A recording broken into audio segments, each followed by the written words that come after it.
Bonjour. Donc aujourd'hui nous sommes avec Monsieur Jean Cérizet. Monsieur Jean Cérizet est quelqu'un de très important. C'est un monsieur, enfin en tout cas pour moi, c'est un monsieur qui est né en 1920 et donc il a 96 ans. Et c'est un monsieur qui sourit. À 86 ans, il sourit à la vie et ça c'est pas très courant, c'est exceptionnel. Donc pour moi c'est très important. Alors Monsieur Cérizet a été un très grand commis de l'État. On dit que c'est lui qui a mis en place la comptabilité publique à la sortie de la guerre. Il a été collaborateur de M. Mendès France et surtout il a été un collaborateur constant et encore un ami du président Valéry Giscard d'Estaing. Alors moi, comment s'est fait ma rencontre avec M. Cérizet? Elle s'est faite autour de son livre qui s'appelle « La France n'est pas seule au monde ». Alors je vous montre ce livre, on ne le voit jamais très bien à la caméra, mais ce livre qui est donc édité chez les éditions de Fallois, c'est un livre qu'il faut tout de suite acheter. À tout de suite acheter parce qu'il est exceptionnel, on va en parler. On va parler de ce livre qui parle du pouvoir, qui en parle d'une façon modeste, qui en parle avec du recul, qui en parle avec une vision qui est à mon avis, c'est un témoignage exceptionnel pour les jeunes gens qui veulent entrer en politique, alors, ou qui s'intéressent à la chose publique. Il faut que je pense que les bons libraires en ont certainement un stock chez eux qu'ils donnent à tous les jeunes qui voient s'intéresser à la politique.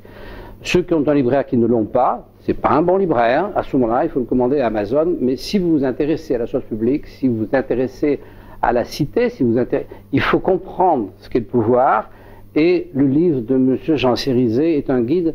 Je suis un peu, je suis obligé au niveau de l'âge, mais je ne suis pas non plus un gamin. Et mon expérience me fait dire que vraiment ce livre est formidable. Alors vous savez bien que nous sommes sur un blog qui est un petit peu contestataire, qui est toujours un peu contre le pouvoir, ou en but au pouvoir, mais le pouvoir, ça existe, hein, et c'est absolument indispensable. Ça ne peut pas ne pas exister. Alors nous allons passer, M. Cérizet, donc vous êtes né en 1920, alors vous êtes né, vous êtes béarnais. Et vous êtes né dans le village de Bayrou. Voilà, bon, ça c'est amusant. Donc vous êtes à tous les deux, vous êtes les Astérix du Béarn, hein, parce que vous êtes quand même un petit peu libre penseur, quoi. Deux générations différentes. Et oui, il est un peu plus jeune. Alors nous avons donc convenu que nous allons parler donc du pouvoir. Alors nous avons trois thèmes.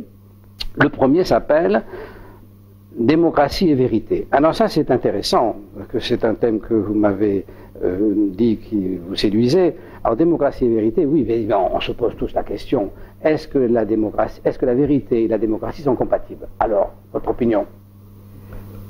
Alors, je suis convaincu que si on interroge les Français, et si on leur demande si la démocratie c'est la vérité, dans la grande majorité, ils vont répondre que non. Parce que dans la pratique, ils ne croient plus trop dans ce que leur disent les hommes politiques. Bon.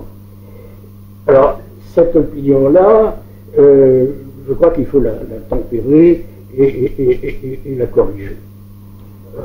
D'abord, il faut dire la chose suivante. C'est dans les dictatures que l'on ment. C'est dans les dictatures qu'on pratique le mensonge. La propagande.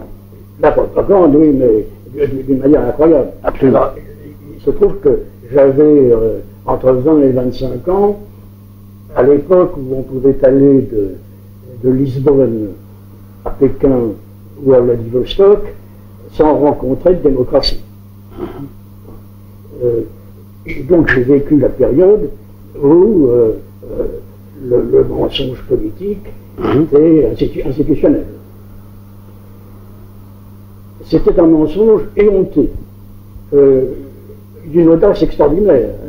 Quand vous voyez du noir, on vous disait que c'était blanc. Et ça marchait. Eh oui. Ça marchait, ça marchait très bien. Il y en a des preuves historiques. On considère généralement que Staline a été un des criminels les plus notoires de notre histoire politique. Quand il est mort, la Russie pleurait. La Russie soviétique pleurait. Et notamment les paysans qu'il avait envoyés en grand nombre dans des grandes concentrations. Ça marchait. Du côté d'Hitler, ça marchait aussi très bien. Hitler s'est suicidé dans les derniers jours de la guerre, mais il avait gardé l'estime et pour beaucoup l'amour des Allemands. Il avait beaucoup mieux résisté que le régime impérial qui avait perdu le pouvoir à la fin de la guerre 14-18. Donc, ce qu'il faut dire tout d'abord, c'est que le mensonge, c'est la propriété des dictatures. Bon. Il s'en déduit que les démocraties, c'est le domaine de la vérité. Je vous vois sourire. Mais je vais insister 2 minutes sur ce sujet, et puis ensuite, je vais revenir un peu. C'est quasiment impossible de mentir en démocratie, parce qu'il y a une opposition, parce qu'il y a des médias, parce qu'il y a des moyens d'information multiples qui ont au fait de prendre sur le fait, le nez dans le mensonge. Et donc, c'est très difficile, même si on voulait, de mentir à la démocratie. Alors, je vous vois un peu interloqué. Oui. Oui, je me mets à votre place. Qu'est-ce qui se passe en réalité? Il se passe que l'opposition mensonge-vérité, une opposition duale, noir, blanc, 0-1, comme on dit en numérique, cette opposition tranchée ne correspond pas à la réalité. Dans la réalité, il y a une immense zone grise où on ment sans mentir, tout en mentant. Quand on apprenait le catéchisme, on apprenait qu'il existait le mensonge par omission.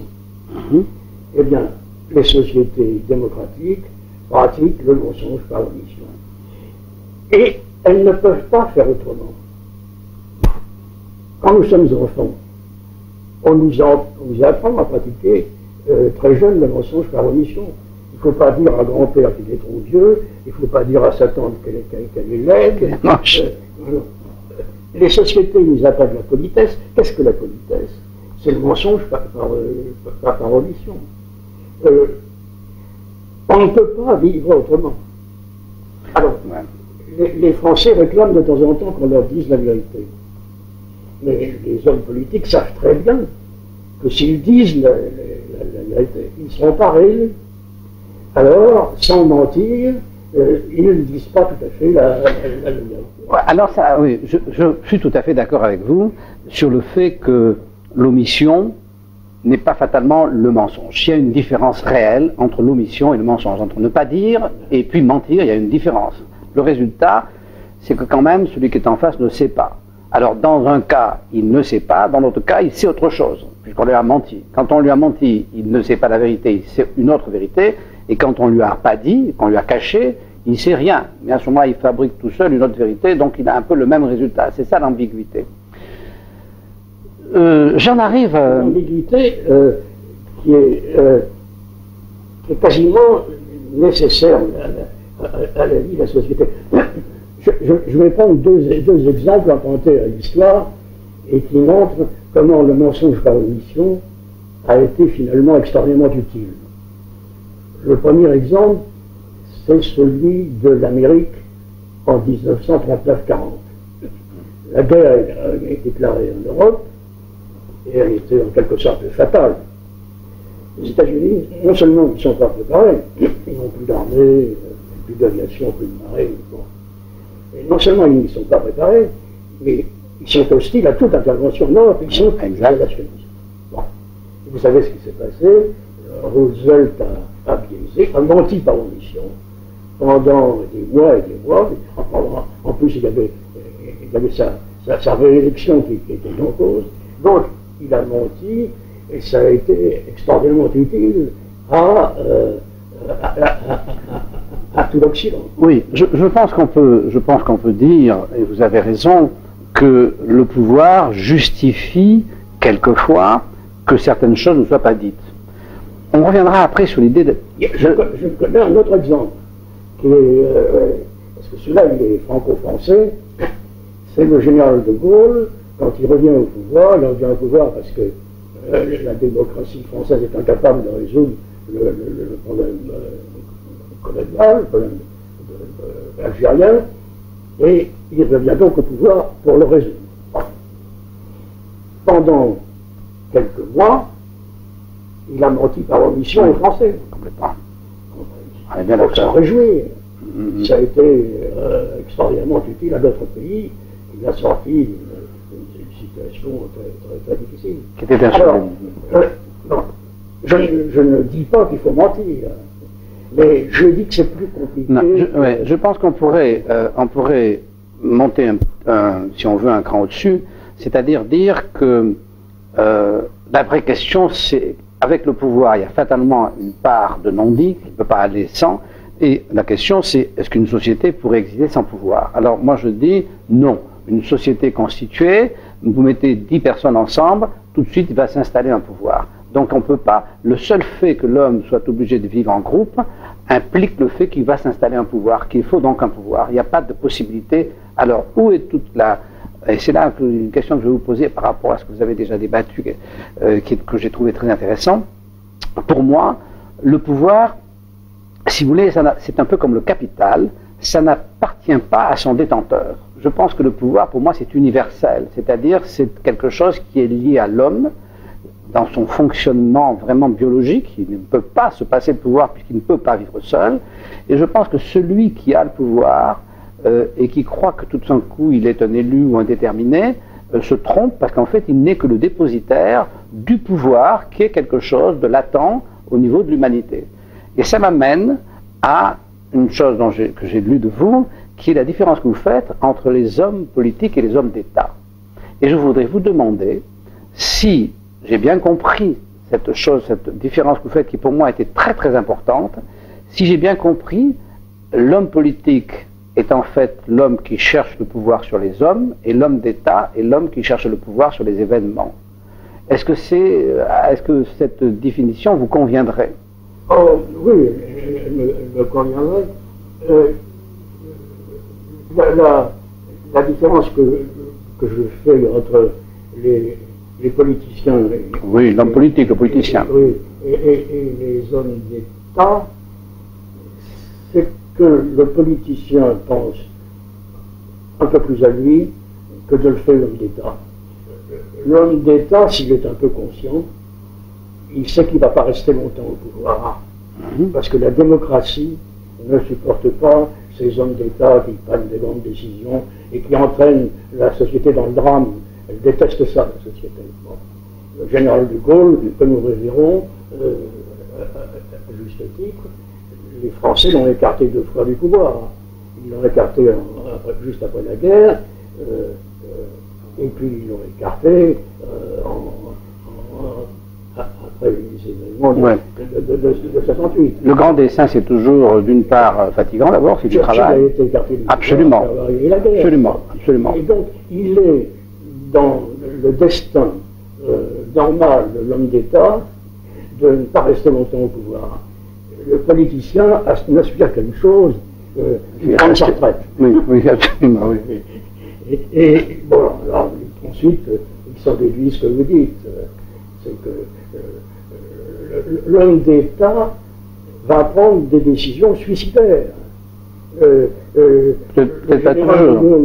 Quand il fait son dernier référendum, sait que ce référendum va échouer. Est-ce que là, ça n'est pas un défi? Parce que quand même, il a conscience de traiter les sujets au-dessus des intérêts particuliers. Et est-ce qu'il ne met pas finalement ce peuple qu'il aime pas complètement, parce qu'il aime la France, et c'est pas sûr qu'il aime vraiment complètement le peuple de France, c'est 2 choses différentes. Donc est-ce qu'il ne met pas ce peuple au défi? Est-ce qu'il ne va pas jusqu'à un défi personnel, qui d'ailleurs le fait passer dans l'histoire? C'est un monument de l'histoire, hein, bien sûr. Hein. Ouais. Ça fait absolument on parle de ça. C'est bien ça qui se passe. Alors, donc nous sommes toujours dans le pouvoir, et donc on a vu le premier thème, démocratie et vérité, et le deuxième thème, c'était... Donc, je ne dis pas qu'il faut absolument mentir en démocratie. Ah, j'avais bien compris. Et même... Ça m'aurait gêné. Si vous aviez dit ça, je l'aurais fait remarquer. Et même, je vais plus loin, je pense qu'en ce moment-ci, où la France va pas bien, il y a un déficit de vérité. Il faudrait que nos hommes politiques disent un peu plus la vérité aux Français. Les Français sont conscients que ça va mal. Mais ils n'envisagent pas encore ce qu'il faudrait faire pour que ça aille mieux. En tout cas, ils pensent que pour que ça aille mieux, il ne faut rien leur demander à eux. C'est aux autres. Vous savez, M. Cerisay, excusez-moi, mais dans la France profonde dont je fais partie, les gens voient que ça va mal, mais c'est-à-dire que c'est pas qu'ils voient que ça va mal, c'est qu'ils ont une vraie souffrance. Il y a une souffrance réelle. Donc il y a un déséquilibre de souffrance, c'est-à-dire qu'elle n'est pas partagée équitablement. Et donc ça, parce que on parlera après du capital et du partage du capital, mais la souffrance, c'est pareil, ça doit se partager équitablement, sinon c'est pas juste. Hein. Et là, en ce moment, il y a des gens pleins de bonne volonté qui souffrent anormalement, et des gens, je dirais, qui ont beaucoup moins de bonne volonté et qui souffrent pas du tout. Donc là, il y a un vrai problème. Dans la solidarité de la souffrance, il y a un problème. Il faudrait leur dire cela. C'est-à-dire que le moment est venu de partager la souffrance. Et oui. Et c'est pas tout à fait ça. Oui, mais ceux qui n'y sont pas n'ont pas trop envie de partager. Hein, partager le capital du voisin, ça c'est bien, mais partager la souffrance du voisin, c'est moins sympathique. Hein. Alors le deuxième point, c'était pouvoir et démocratie. Alors pouvoir et démocratie, évidemment, avec démocratie et vérité, on a déjà un petit peu effleuré le sujet, mais pouvoir et démocratie, quand on pense pouvoir et démocratie, on pense démocratie directe. Bon, c'est-à-dire, on pense ce qui serait l'idéal pratiqué en Suisse, c'est-à-dire, les gens ont une conscience civique, un désir de traiter des sujets, le pouvoir de le faire, donc, ça c'est l'extrême, si vous voulez, la démocratie directe, c'est l'extrême d'une démocratie un peu totalitaire. Donc il y a deux côtés. Et chez nous, on a une démocratie, et ça vous en avez dans votre livre, vous en parlez, j'ai trouvé ça très intéressant. Vous pensez, enfin vous dites dans votre livre, que le système démocratique, que les hommes politiques ont des caractères qui correspondent au système démocratique qu'ils a mis en place. Et que le scrutin à majoritaire génère une certaine qualité d'hommes politiques qui vont être amenés à... Parce que avec le pouvoir, on en parlera aussi, évidemment, il y a l'usage de la force. Parce que le problème, enfin, le pouvoir, c'est la force. Donc, si vous voulez, il y a deux manières de prendre le pouvoir, soit utiliser la force, soit chercher le consensus. Donc, vous avez, dans votre livre, j'ai compris que vous imaginez que une démocratie qui serait plus pluraliste à l'élection ferait venir des gens plus habitués au consensus, qu'un scrutin majoritaire à un tour fait arriver des gens qui ont plus tendance à utiliser la force. C'est ce que j'ai cru comprendre. Est-ce que j'ai bien compris votre positionnement? Oui. Bon, alors,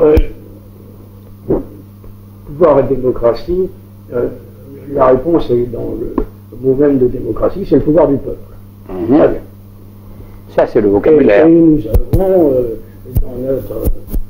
dans nos souvenirs, dans nos imaginaires, des démocraties superbes comme Athènes. Oui. Il y a quand même 90% d'esclaves, hein, au passage. C'est exactement ce que j'allais vous dire. Ah oui. Et j'ajouterais que quand il y avait de vraies difficultés, ces démocraties étaient incapables de absolument. C'était la panique, Oui. et on faisait appel aux tyrans. Absolument. D'accord. À l'homme providentiel. Les Romains étaient plus lucides, puisque dans leurs institutions républicaines, il y avait le dictateur, qui était prévu en cas de difficulté. Ils en avaient même prévu deux consuls qui allaient rendre des affaires en main en cas de difficulté. Bon. Donc, nous vivons avec cette idée de démocratie, et puis aussi, quand on a fait un peu d'études, on vit avec Montesquieu. Parce que c'est Montesquieu qui a écrit des pages admirables sur l'esprit des lois et la manière de vivre en démocratie. Alors, ce qui est assez curieux dans le cas de la France, c'est que la démocratie de Montesquieu qui nous imprègne, nous ne l'avons jamais connue. Jamais. Parce qu'il y a eu la Révolution, mais comme vous le savez bien, la Révolution a très vite tourné au bain de sang. Ça a été un coup de balai, mais ça n'a pas été constructif tout de suite, c'est clair. C'est difficile. En soi, le phénomène n'est pas étonnant. La majorité des révolutions se terminent par des dictatures. C'est la loi du genre.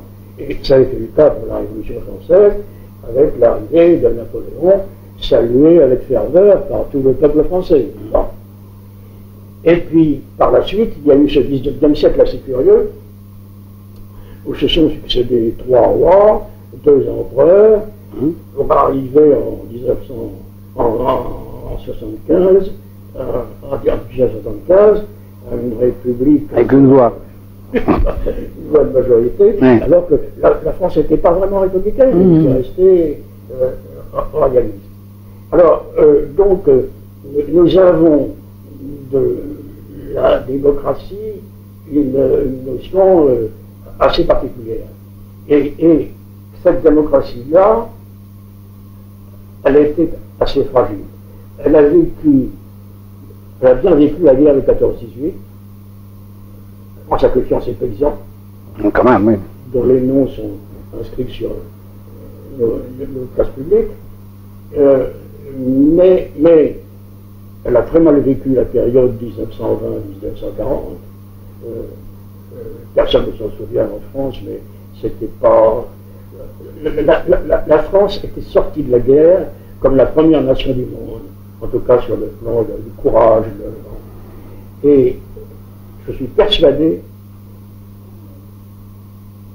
qu'elle pouvait éviter la guerre de 39-40 avec une autre politique européenne, enfin une vraie présence. Elle n'a pas eu de présence. Est-ce que c'est une période où elle a disparu. Cette guerre de 1914-18 avait quand même ruiné le pays, et ensuite, et ruiné les Allemands, enfin on était tous ruinés, et ensuite tout le monde s'est refait un peu la santé sur le dos quand même des intrigues économiques avec des Américains qui ont été un peu spécieuses. Hein. C'était très particulier. Donc moi je pense que cette... Nous vous expliquons très bien parce que c'est ce qui s'est passé. Mais le fait est que la France, sortie de la guerre de 14-18 comme la première nation du monde par l'armée, par le courage, etc., n'a pas joué le rôle. Mais le pouvait-elle économiquement? Parce que c'est toujours la même histoire. On peut avoir des ambitions philosophiques. Vous avez raison. Le fait est là. Oui. Et elle est arrivée, la démocratie française est arrivée en juin 40 à bout de souffle. Et elle s'est éteinte en quelques semaines d'une manière qui quand même laisse à réfléchir. Car la France, pendant quelque temps, a été pétainiste. Oui. Bon, voilà. Ça ne pouvait pas être pire. Et bon, il arrive ce qui est arrivé, mais la période 1945, 1900, jusqu'à l'arrivée du général de Gaulle, est marquée par une réussite économique qui était très réelle, assez étonnante, mais par des crises politiques constantes. La démocratie française fonctionne mal. Elle fonctionne mal la plupart du temps. Et aujourd'hui encore, on voit bien qu'elle ne fonctionne pas bien. Je fais allusion dans mon livre à une série de contradictions. On en parle, ça, vous savez. Tout à fait, on peut. Moi, si vous voulez, Monsieur Cerisay, ce livre, il est génial. Il est génial parce qu'il est très modeste. Vous n'avez dans ce livre, alors que vous avez eu des fonctions exceptionnelles quand même, hein, vous avez été vraiment au cœur du pouvoir, hein, et vous faites un livre qui est à fait, qui est modeste, qui n'est pas prétentieux du tout, et qui est en plus très pédagogique, et qui permet aux gens de comprendre des problèmes, parce que le pouvoir, ça a l'air comme ça, ceux qui regardent le pouvoir ont l'impression que c'est formidable. Mais c'est pas que formidable le pouvoir, c'est que c'est plein de problèmes, et c'est plein de problèmes très difficiles, et des problèmes moraux, des problèmes lourds, des problèmes philosophiques profonds, des problèmes humains profonds, et ça, on le sent dans votre livre. Et ça c'est tout à fait bien. Alors allez-y, si vous voulez qu'on en parle, allez-y. La France d'aujourd'hui est en proie à un certain nombre de contradictions. La première contradiction, c'est que les Français n'aiment pas le marché où ils sont les filles. Oui, mais j'allais y venir, mais c'est le problème. J'allais vous poser la question. Est-ce qu'on peut faire une politique en oubliant complètement l'économie? Parce que je voulais rebondir sur ce que vous avez dit, je me permets d'intervenir 2 minutes. On a bien compris, la guerre de 14 finie, la France est vainqueur, donc politiquement la France est noble. La France est une référence mondiale. Elle a gagné une guerre, bon bien, mais elle est ruinée. Moralité, les gens qui prennent le pouvoir sont des espèces de malins qui essaient de rapiner de l'argent à droite à gauche, notamment sur les Américains qui ont le dollar qui se change en or, donc ils sont payés et donc après ils demandent l'or à la place, etc. Ils remplissent les caves de France d'or. Bon, c'est du rapinage, mais parce que la France est tellement ruinée qu'elle ne peut pas redémarrer. Elle est ruinée, mais il y a autre chose. Elle ne veut plus de guerre comme celle qui gagne. Oui, ça on peut comprendre. Non, et c'est un sentiment très profond qui gagne l'ensemble du pays. Moi, je suis issu d'une famille de paysans ou d'instituteurs, les uns allaient avec les autres. Nous avons un point commun, moi j'étais totalement pareil. Ouais, sauf que moi, ils étaient du plateau de 1000 vaches. Eh bien, j'ai vécu chez les instituteurs, chez les enseignants, ce changement. J'avais un beau-père instituteur qui avait fait Verdun, j'avais des oncles instituteurs qui étaient de la génération suivante. Et bien, la génération suivante ne voulait plus de la guerre. Elle était devenue pacifiste, mais dans l'âme, plus jamais ça. Disons que c'est le seul avantage de la guerre, qu'une fois qu'elle est faite, les gens n'en veulent plus. C'est son seul avantage. Alors, c'est plus jamais ça. Ça change complètement la psychologie de la nation. Bien sûr. Et c'est ce plus jamais ça qui se retrouve dans une guerre encore plus cruelle, encore plus dévastatrice. Et ce plus jamais ça, en 45 et 50, fera l'Europe. Pour qu'il n'y ait plus jamais ça, il faut l'Europe. Et je pense que l'intelligence des gens qui ont fait l'Europe, c'est d'avoir commencé par la partie économique. Moi, si vous voulez... Alors, j'étais parti sur des contradictions, et je vous disais, la France se méfie du marché. Absolument. On est parti. La contradiction, c'est que c'est la France qui continue de se méfier du marché. Je ne sais pas si vous le ressentez. Bien sûr, complètement. Donc, je n'ai pas besoin d'insister sur ce point. Et c'est cette France-là qui fait le marché commun. C'est-à-dire la liberté de circulation des hommes, des capitaux, etc. Contradiction, dont elle ne tire pas d'ailleurs toutes les conséquences. Ah, une contradiction qui est grave, qui crée un problème politique grave. Ah oui, absolument. Mais c'est plus grave encore que ça, puisque non contente de faire le marché commun, elle fait l'euro. Avec des contraintes, bien supérieures. C'est une contradiction dont nous ne sortons pas. On voit bien qu'il y a une grande partie de l'opinion française qui est encore contre le marché, mais qui est européenne. Contradiction. Bon. Et il y a une deuxième contradiction, c'est que l'histoire a fait de nous un pays centralisé. Très centralisé. Oui. Bon. Et au fond, nous aimons ça. C'est la honnêteté. Ah, alors là, c'est pas sûr quand même ça.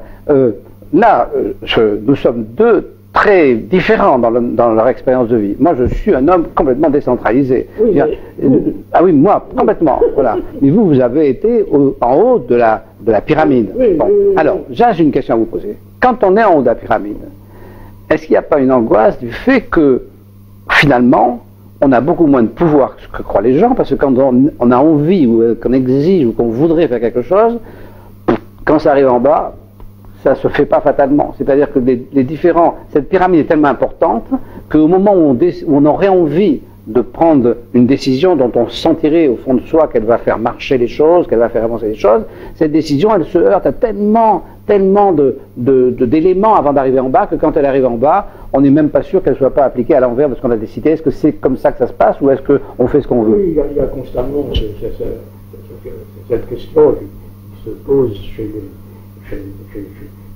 tous les hommes politiques. Et qu'est-ce qui est souhaitable et qu'est-ce qui est possible. Et l'art du politique, c'est d'aller le plus loin vers le souhaitable, en tenant compte de ce qui est possible. Et bon, tout à l'heure nous parlions des différences qu'il peut y avoir entre l'homme d'État et le politicien. Mais tous les deux se posent la question, peut-être qu'ils ne la résolvent pas de la même manière, et que l'homme d'État va plus loin vers le souhaitable. Mais tous les deux sont obligés constamment de se poser la question. Donc ça nous amène... Alors attendez, je ne vais pas terminer. Allez-y. Je vais parler des contradictions. Je disais, nous vivons dans un régime centralisé. Oui, mais à pouvoir faible. C'est là le paradoxe. C'est que, historiquement, donc, la France royaliste accepte et même souhaite un pouvoir centralisé, sauf quelques exceptions, donc, si j'ai bien compris vous-même. Mais ce pouvoir, historiquement, en démocratie, il est faible. Et ça se voit. Ça se voit notamment au déficit budgétaire. L'État est incapable d'arbitrer entre les corporations, les pays, etc. Il ne sait pas, il ne peut pas. Et nous le constatons depuis 30 ans. Moi, j'ai vécu la période où le budget était en équilibre. Vous voyez, c'est la préhistoire. Oui, absolument. Eh bien, depuis, les déficits n'ont jamais cessé d'augmenter. On voit bien que nous sommes à la limite du tolérable. Les 3%, ce fameux 3% que vient de consentir la communauté européenne. Et on voit bien que l'État fait des efforts pour le réduire. Il n'y parvient pas. L'exécutif est faible. Et il y a une troisième contradiction qui donne beaucoup à réfléchir, c'est que nous sommes une démocratie représentative. Oui, mais qu'est-ce que ça signifie? Si vous interrogez les salariés et que vous leur demandez si leurs syndicats sont représentatifs, ils vous répondent que non. Et c'est vrai aussi pour le patronat. Le patronat est divisé, le petit entrepreneur du coin ne se sent pas nécessairement représenté.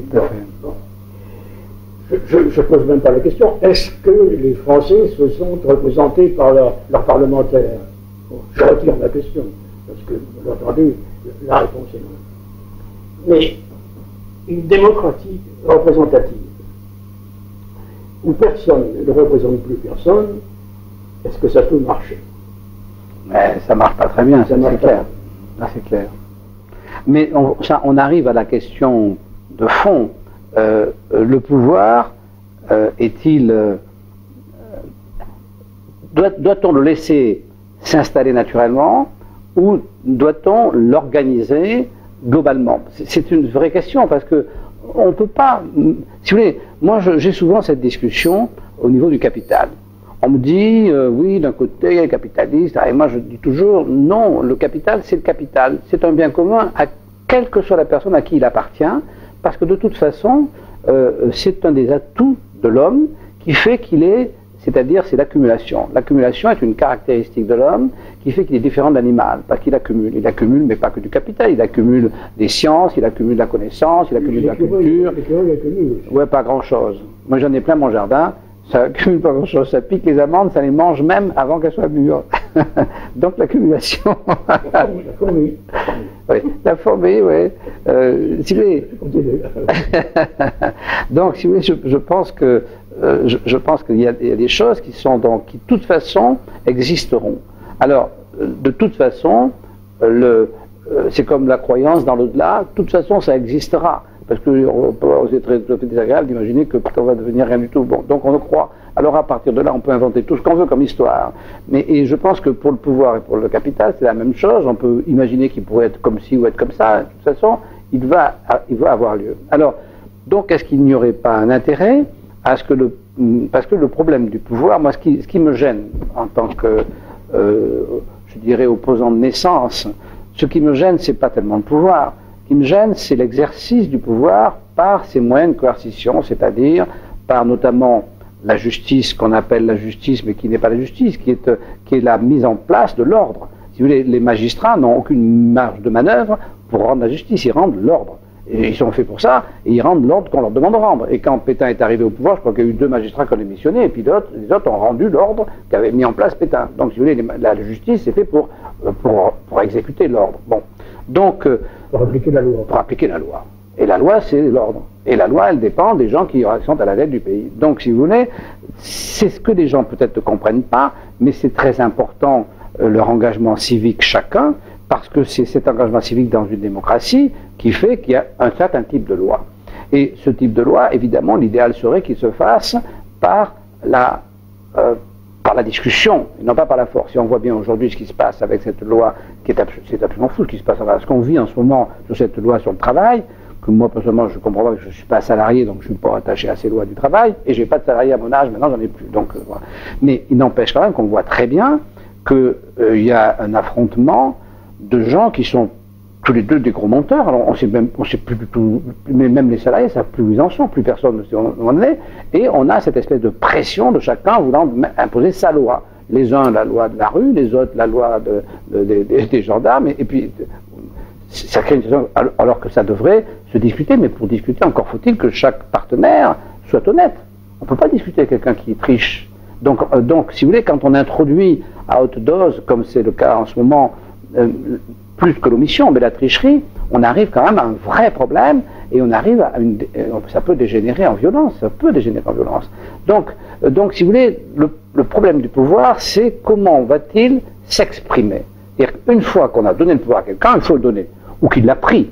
Hein, comment va-t-il s'exprimer? Est-ce qu'il va s'exprimer par la concertation, ou est-ce qu'il va s'exprimer par l'ordre? C'est ça le vrai problème. Enfin, moi, je trouve que c'est le vrai problème du pouvoir. C'est pas le pouvoir en soi, c'est la manière dont on va l'exprimer. Et j'ai bien compris en lisant votre livre que vous n'êtes pas un homme qui l'avait exprimé par la force. Vous avez toujours cherché, on le sent bien là, on sent bien que vous avez toujours cherché à avoir une discussion qui permette d'avoir des compromis et de faire marcher la machine.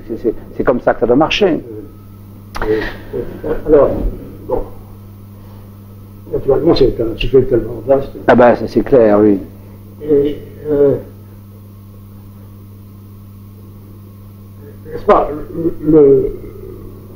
est-ce qu'on peut imaginer une société sans pouvoir? Non, il y aura toujours du pouvoir. On ne peut pas pour des tas de raisons. Ouais.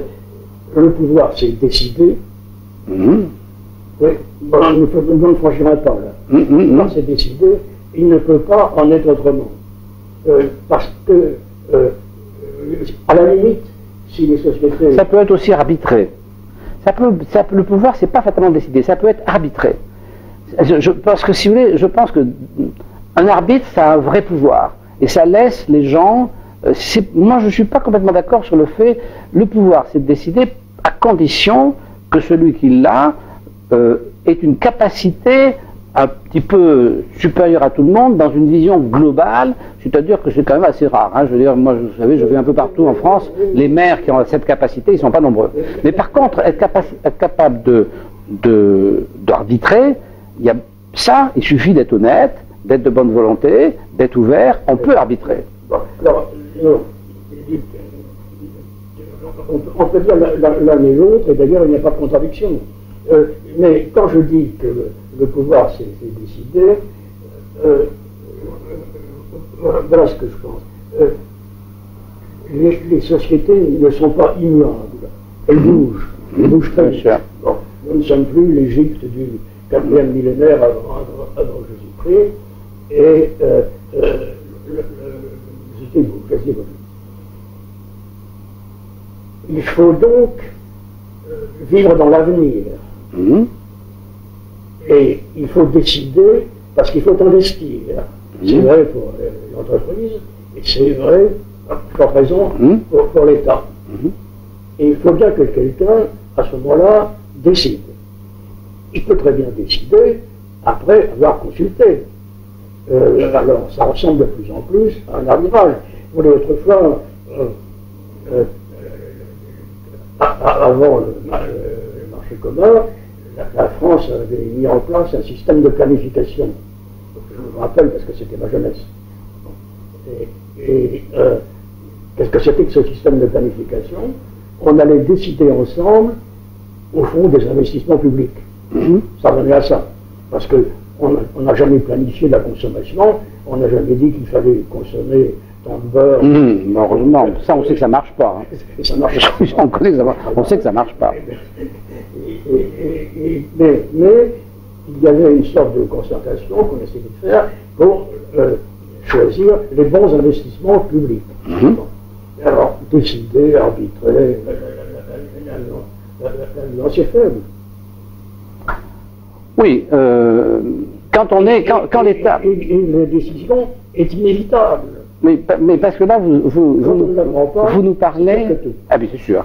Vous nous parlez là de l'État dans son rôle, parce que le problème qu'on a aussi, ça c'est une question qui est importante, l'État a un rôle pour les choses la mission publique qui ne peut pas être faite autrement que par la collectivité.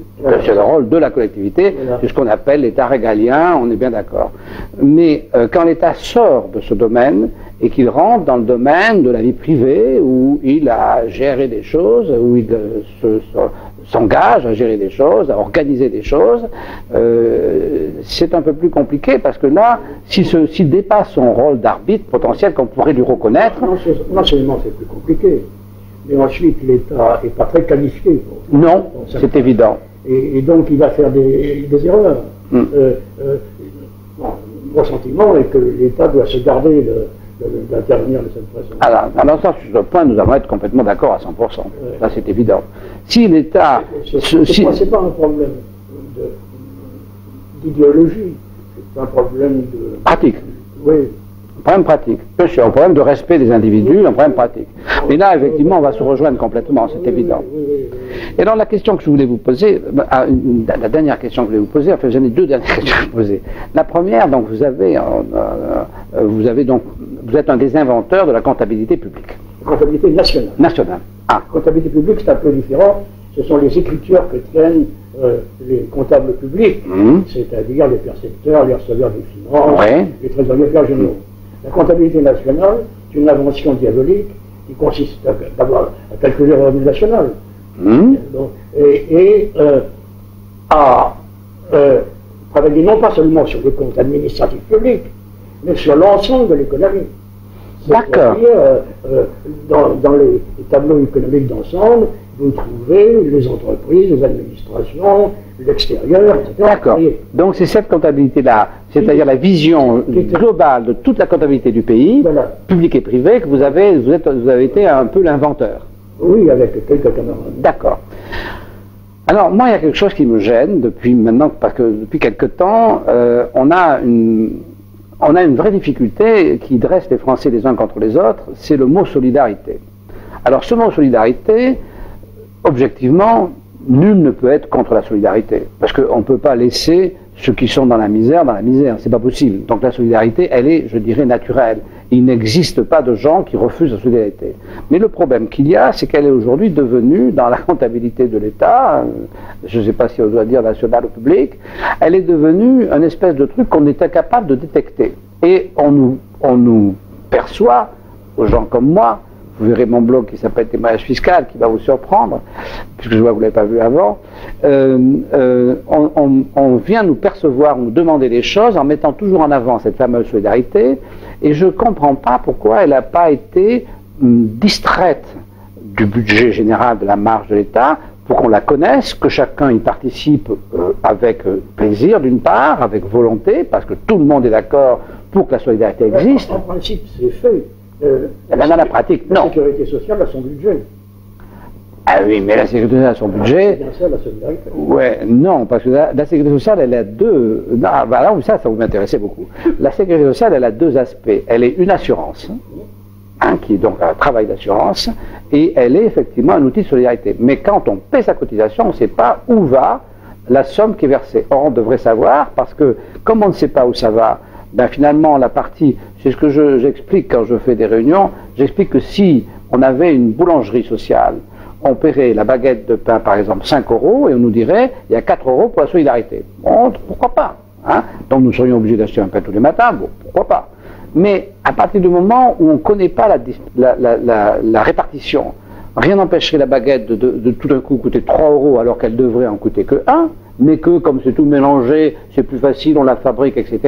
Et donc elle coûte 1 parce qu'elle n'est pas en concurrence, etc. Et finalement la solidarité se retrouve rikiki, au lieu d'avoir 4 € on n'en a plus que 2, hein, et tout d'un coup plus personne n'est content. Ceux vers qui va la solidarité n'ont pas ceux qui en ont besoin, et ceux qui achètent la baguette de pain la paient trop cher. C'est exactement ça la sécurité sociale. Aujourd'hui on a une assurance qui est trop chère pour des résultats assez petits. On pourrait avoir dans une assurance classique, une assurance c'est mathématique, pas à vous que je vais expliquer ça, une assurance c'est mathématique. Bon, on pourrait avoir une assurance beaucoup moins chère, une solidarité sans doute beaucoup plus fructueuse, et qui permettrait de faire une vraie solidarité, alors qu'on a un package dans lequel plus personne ne reconnaît rien, et où tout le monde se crêpe le chignon.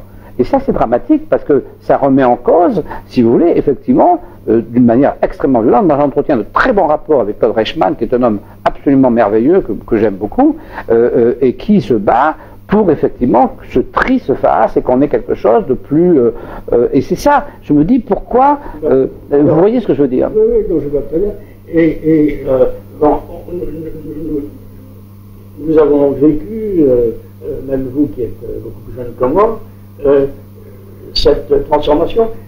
Bon, après la guerre, il est apparu qu'il fallait reconstruire le pays, vous disiez tout à l'heure qu'il était détruit, et à l'image de ce qui se passait d'ailleurs en Grande-Bretagne, on a compris qu'il fallait modifier notre système d'assurance et l'étendre notamment au domaine de la santé, qui posait des problèmes difficiles. Et à cette époque-là, on a créé la sécurité sociale. C'était pas du tout l'État. Mais oui. C'était la sécurité sociale. C'était une bonne idée, probablement inévitable à cette époque, où il fallait reconstruire le pays et il fallait manifester l'unité de ce pays dans ces circonstances difficiles. Et puis petit à petit, le problème, le sujet s'est déformé. Eh oui. C'est-à-dire que, comme l'État est faible, cette situation sociale était faible. C'est-à-dire qu'elle a commencé à distribuer plus qu'elle ne recevait. Elle ne s'équilibrait pas. C'est comme, alors, si c'était dans le privé, une compagnie d'assurance qui serait dans cette situation, elle ne durerait pas longtemps. Absolument. Bon. C'est d'ailleurs la force du marché. La force du marché, c'est la régénérescence absolument, c'est la force du marché, bien sûr. La concurrence, la compétitivité, etc. Bon. La sécurité sociale était dotée d'un monopole, et elle a donc commencé d'entrer dans le déficit. Qui pouvait financer le déficit? L'État, naturellement. Ce qui fait que le couple sécurité sociale, qui au départ était tout à fait séparé, est devenu quelque chose que, en effet, les citoyens que nous sommes n'arrivent pas à distinguer. Absolument. Alors, sur la feuille de paye, on voit 30 lignes. Incroyable. On y comprend, absolument. On est bien d'accord. Comment l'éviter? Pour l'éviter, il fallait une démocratie forte, des citoyens vertueux, et un État capable d'arbitrer. Oui, mais bien sûr. L'expérience prouve que... Mais c'est évidemment moins violent et moins sanglant que la guerre d'Algérie, mais on a le même problème. Si vous voulez, ça prend une ampleur aujourd'hui, pour faire la marche arrière, il va falloir que quelqu'un monte vraiment et puis fasse la marche arrière. Parce que, de l'instant présent. Oui, de l'instant présent. Oui. Aujourd'hui, la sécurité sociale, ça ne peut plus marcher. Donc comment ça va finir? Personne ne le sait, mais ça va finir. C'est inévitable.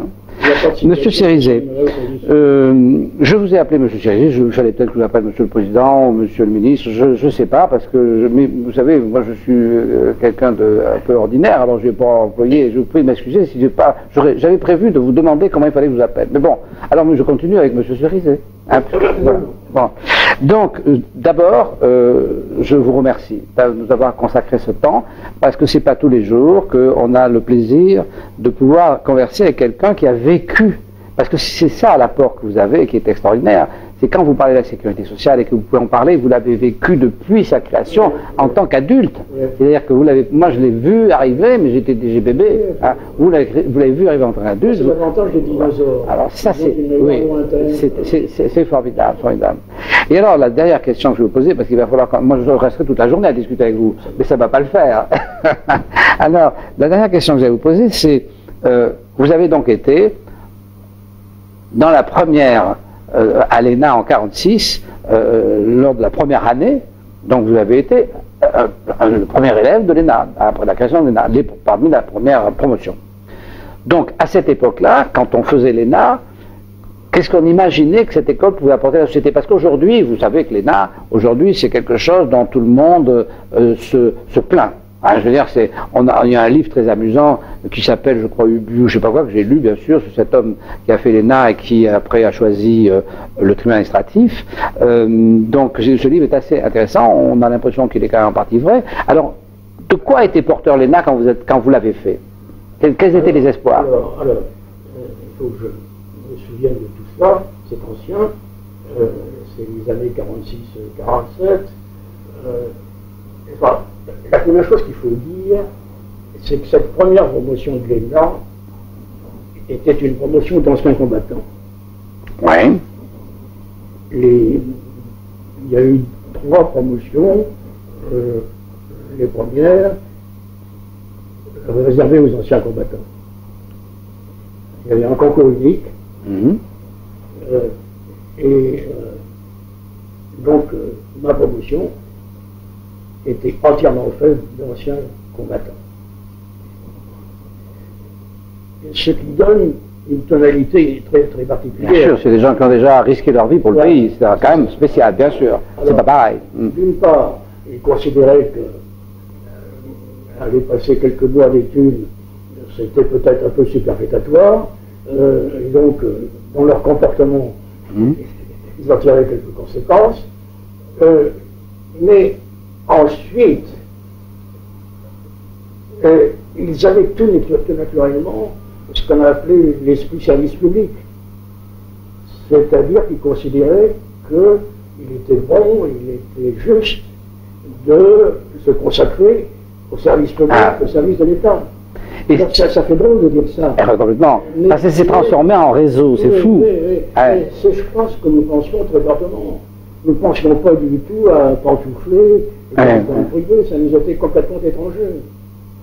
On cherchait à faire pour le mieux. Alors, vous me direz qu'il y avait une grande part d'idéalisme dans cet état d'esprit, et c'était vraiment le nôtre qui s'expliquait par le fait que nous étions tous anciens combattants. C'est-à-dire qu'à un moment donné... Très important ce que vous dites là, très important. Nous avions choisi, à 18, 20 ans, 25 ans, le service public, mais dans l'armée. Bien sûr, bien sûr. Donc, voilà, c'est ce que je peux dire de cette première promotion. Ah oui, mais c'est très important. Ça change tout. Et nous étions confortés dans cet état d'esprit par nos professeurs et par nos directeurs, qui étaient tous d'anciens résistants. Ah oui. Et oui, c'est une époque qu'on n'a pas connue. C'est Michel Debré qui a créé l'ENA. Il avait été commissaire de la République. Quand je suis rentré dans la vie active, en 1965, quand même, c'est assez vieux aussi, de cet esprit dont vous me parlez, il ne restait que le mauvais, c'est-à-dire moi j'ai connu des anciens combattants, je n'ai connu que le sac, je n'ai connu que ces choses, si vous voulez, qui étaient plus, il n'y avait plus d'idéal, il n'y avait plus que du profit. Et cette notion d'idéal, on a du mal, et on ne peut rien faire sans idéal, rien. Et on a du mal aujourd'hui à l'appréhender, parce qu'il n'y a pas quelque chose, il n'y a pas la chose grave qui fait qu'on pourrait, et les jeunes, je pense, ils ont du mal, et alors ils choisissent des idéaux, quelquefois, qui sont invraisemblables. Et puis ils en ont besoin, on ne peut pas fonctionner sans idéal. Et ils choisissent des idéaux qui les amènent dans le mur, quoi. C'est ça que le problème. Alors que vous en aviez un qui était effectivement extrêmement dangereux, puis en plus qui a été gagnant, parce qu'il aurait pu être perdant. Parce que quand on fait la guerre, on n'est pas sûr de gagner quand même. Et quand on la perd, on est marron, hein. Parce que celui qui a peur la guerre, il a tort. Celui qui la gagne a raison, celui qui la perd a tort. Donc, oui, donc vous avez vécu tout ça, mais vous avez une trajectoire exceptionnelle. Ma génération a une chance extraordinaire. Oui, une trajectoire exceptionnelle. Ouais. Oui, ma génération a une très grande chance, c'est que mon temps d'activité a coïncidé avec les 30 Glorieuses. Eh oui, bien sûr. Or, vous imaginez que gérer un pays qui est en croissance, c'est plus facile, en crise, bien sûr. Ce qui me fait beaucoup souffrir, c'est le déclin dans lequel la France est entrée depuis une trentaine d'années. Ouais. C'est vraiment très dur à vivre. C'est un déclin mathématique, c'est un problème de nombre. À partir du moment où le reste du monde accède à une certaine... sort du rang d'esclave, quand même, le reste du monde a été l'esclave de l'Occident. Non, l'Allemagne est un compétiteur dont la santé n'est peut-être pas aussi florissante qu'on l'imagine. Voilà, hein. Donc c'est un compétiteur entre nous, mais ça, si vous voulez, c'est une cuisine entre villages. Mais au niveau, notre vrai problème, il est mondial. C'est-à-dire notre faiblesse, elle est mondiale. Enfin, aujourd'hui, si vous voulez, on ne peut plus acheter de bons vins parce que c'est les Chinois qui les achètent, pour la ligne. Hein. Je me rappelle que quand Valéry Giscard d'Estaing a dit que nous étions une nation moyenne, il y a beaucoup de Français qui se sont insurgés. Oui, mais c'est la réalité. La réalité mathématique. Monsieur Cerizet, ce fut un plaisir de passer ce long moment avec vous. Je suis toujours dans les mêmes dispositions d'admiration après le livre et après la conversation. Ce qui me touche le plus, c'est votre modestie. Moi, je trouve ça extraordinaire. Aux endroits où vous avez été, tous les gens, vous savez, j'ai beaucoup bourlingué dans ma vie, les gens modestes, c'est très rare, mais c'est les meilleurs. Voilà. J'ai l'habitude, dans ma famille, de parler de ma modestie, une immense modestie, sur un ton humoristique. Bien, nous allons nous quitter, et merci encore, M. Cerizet, et au revoir.